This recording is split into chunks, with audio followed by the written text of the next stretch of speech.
ఈ అమెరికాకు వేయరు, అమెరికాకు ఒకటేసారి మంత్రులు వేయరు, ముఖ్యమంత్రి వేయరు, అందరూ వేయరు. ఒక్కొక్కసారి ఒక్కొక్కరు పర్యటిస్తే పోయింది ఏమున్నది. ఇవాళ అమెరికా నుంచి 40 కోట్ల పెట్టుబడులు, కాగ్నిజెంట్ వస్తుంది, ఇది వస్తుంది, అది వస్తుందని ఇన్ని మనం వింటున్నాం కదా. దావోస్ వెళ్ళిరు. దావోస్కి వెళ్ళాలంటే లక్షల రూపాయల ఎంట్రీ ఫీజు కట్టాలి. దావోస్కి వెళ్ళిరు. అన్ని రాష్ట్రాలకు సంబంధించినటువంటి వాళ్ళు వెళ్తారు. దావోస్లో 2014 నుంచి ఇప్పటిదాకా మన రాష్ట్రం నుంచి ఎంతమంది అధికారులు కానీ, మంత్రులు కానీ, ముఖ్యమంత్రి కానీ ఎన్నిసార్లు వెళ్ళిరు.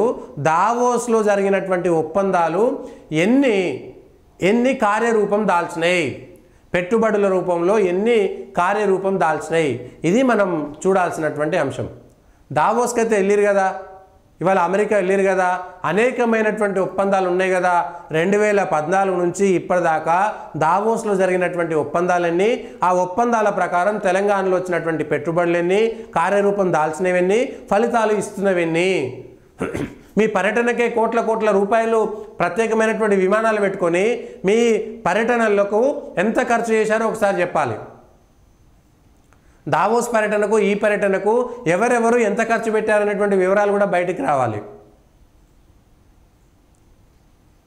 ఇష్టమైనట్టుగా వెళ్ళిపోవడము, ఏదో ఎంతో వచ్చిందని చెప్పుకోవడము, ఆర్భాటంగా అనేకమైనటువంటి ఒప్పందాలు చూపించడము, కానీ ఇక్కడికి వచ్చేసరికి ఏదీ ఉండదు. ఆ విషయంలో ఎక్కడ ఉండదు. మళ్ళీ ఒక సిఐపై కన్నవారి ఫిర్యాదట. ఒక సిఐ తల్లిదండ్రులను బెదిరిస్తున్నట, నాకు ఎక్కువ వాటేయాలి. ఇద్దరు అన్నదమ్ములకు తల్లిదండ్రులకు ఇస్తే ఒక సిఐ కన్న తల్లిదండ్రులనే ఇస్తున్నట. అక్కడ ఒక సిఐ అట్లా, ఇక్కడ ఒక సిఐ ఇట్లా. ఇంతకంటే అవమానం ఉంది.